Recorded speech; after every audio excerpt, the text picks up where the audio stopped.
তুমি যদি কোনো জিনিস তোমার মন থেকে চাও, তাহলে সমগ্র প্রকৃতি সেটা পাওয়ার জন্য তোমাকে সাহায্য করবে। না, এটা আমার বলা কোনো মন্তব্য নয়, এটি দ্য অ্যালকেমিস্ট বইয়ের লেখক পাওলো কোয়েলোর মন্তব্য। আমি আজকের যে বইটার ব্যাপারে বলবো তার নাম হলো the alchemist by Paulo Coelho. এই বইটি একটি লাইফ চেঞ্জিং বই হিসেবে পরিচিত এবং বেস্ট মোটিভেশনাল বুকগুলোর মধ্যে একটা। তো চলুন শুরু করা যাক। বইটা যাকে নিয়ে লেখা হয়েছে তার নাম হচ্ছে সান্তিয়াগো আন্দালুসিয়া।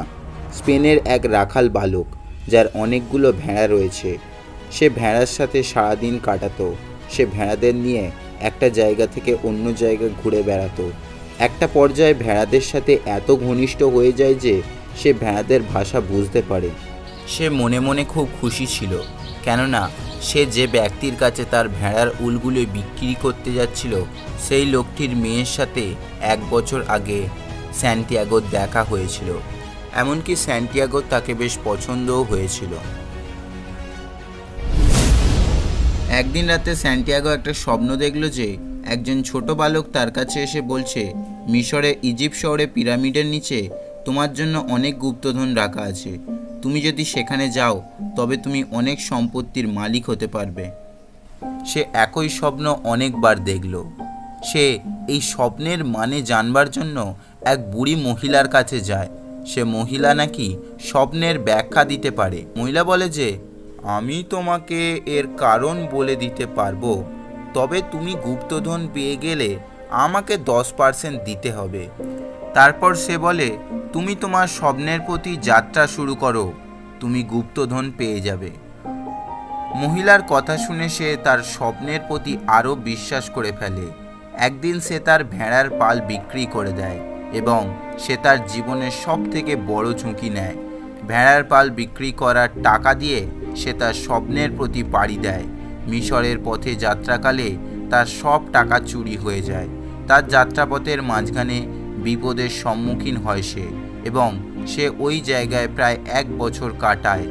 সে একটা দোকানে কাজ করে তার লাইফ ইমপ্রুভমেন্ট করার জন্য, আর সে যা হারিয়েছে আবার পুনরায় পাওয়ার জন্য। কিন্তু সে তার স্বপ্নের কথা ভুলেই যায়।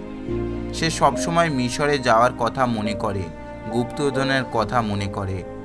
সে 1 বছর কাজ করার পর অনেক টাকার মালিক হয়ে যায়। তারপর সেই টাকা দিয়ে সে আবার তার স্বপ্নের প্রতি যাত্রা শুরু করে। সেই যাত্রাপথে অ্যালকেমিস্টের সাথে তার পরিচয় হয়। অ্যালকেমিস্টেরা হচ্ছে এমন সব মানুষ যারা প্রকৃতির ভাষা বুঝতে পারে। তারা যে কোনো ধাতুকে সোনায় রূপান্তরিত করতে পারে।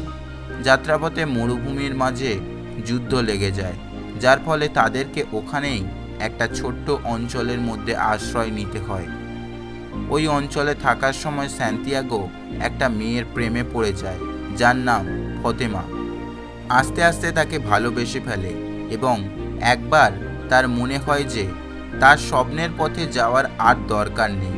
এই অঞ্চলেই সে ফতেমাকে নিয়ে সারা জীবন কাটিয়ে দিতে পারে। কিন্তু ফতেমা তাকে বলে যে সত্যিকারের ভালোবাসা কখনো তোমার স্বপ্নের প্রতি বাধা হয়ে দাঁড়াবে না। তুমি তোমার স্বপ্নের পথে পাড়ি দাও, আমি তোমার ফিরে আসার অপেক্ষা করব। অ্যালকেমিস্ট তাকে বলে যে স্বপ্নের পথে এগিয়ে যাওয়া দরকার, আমি তোমাকে পিরামিডের কাছে নিয়ে যাব। তারা দুজনে একটা আশ্রমে গিয়ে পৌঁছায়। সেখানে অ্যালকেমিস্ট তামা থেকে সোনা তৈরি করে আর কিছু সোনা সান্তিয়াগোকে দেয় আর বলে, তুমি এইখান থেকে একাই যাত্রা শুরু করো। সান্তিয়াগো পিরামিডের কাছে গিয়ে যখন মাটি খুঁড়তে শুরু করে, তখন কিছু দুষ্কৃতী তার কাছে এসে তাকে মারতে শুরু করলো আর তার সব সোনা কেড়ে নিল। তারপর সেই দুষ্কৃতীদেরকে তার স্বপ্নের কথা বলে দেয় সে। তার কথা শুনে দুষ্কৃতীরা হাসতে লাগলো। দুষ্কৃতীদের মধ্যে থেকে একজন বলল, এই লোকটা তো পাগল, স্বপ্নকে নিয়ে কে এত ভাবে? আমিও একটা স্বপ্ন দেখেছিলাম, স্পেনে একটা চার্চের পাশে সিকামো গাছের নিচে অনেক গুপ্তধন আছে। তা বলে কি আমি সেইখানে গিয়েছি? তারপর সান্তিয়াগো বুঝতে পারে যে আসলে গুপ্তধন কোথায় আছে। সে যেইখান থেকে যাত্রা শুরু করেছিল আবার সেইখানেই যায়। স্পেনের সিকামো গাছের নিচে গিয়ে খুঁড়তে শুরু করে আর গুপ্তধন পেয়ে যায়। তারপর স্যান্তিয়াগো ভাবলো যে তার অর্থের 10% সেই বুড়িমাকে দেবে, তারপর সে মরুভূমিতে গিয়ে ফতেমাকে বিবাহ করবে। এইখানেই দ্য অ্যালকেমিস্ট গল্পের রাখাল বালক স্যান্তিয়াগোর গল্প শেষ হয়। এই গল্প থেকে আমরা লাইফের ব্যাপারে অনেক কিছু শিখতে পারি, যেমন স্বপ্ন পূরণের পথে অনেক বাধা আসবে, তাই বলে স্বপ্ন পূরণের আশা ছেড়ে দিতে নেই। নাম্বার 2, যারা তোমাকে সত্যিকারের ভালোবাসে তারা তোমার স্বপ্ন সফল হবার পিছনে বাধা দেবে না। কিছু সময় হয়তো আমরা যেটা খুঁজে বেড়াচ্ছি সেটা আমাদের হাতের সামনেই আছে, অথচ আমরা খুঁজে বেড়াচ্ছি।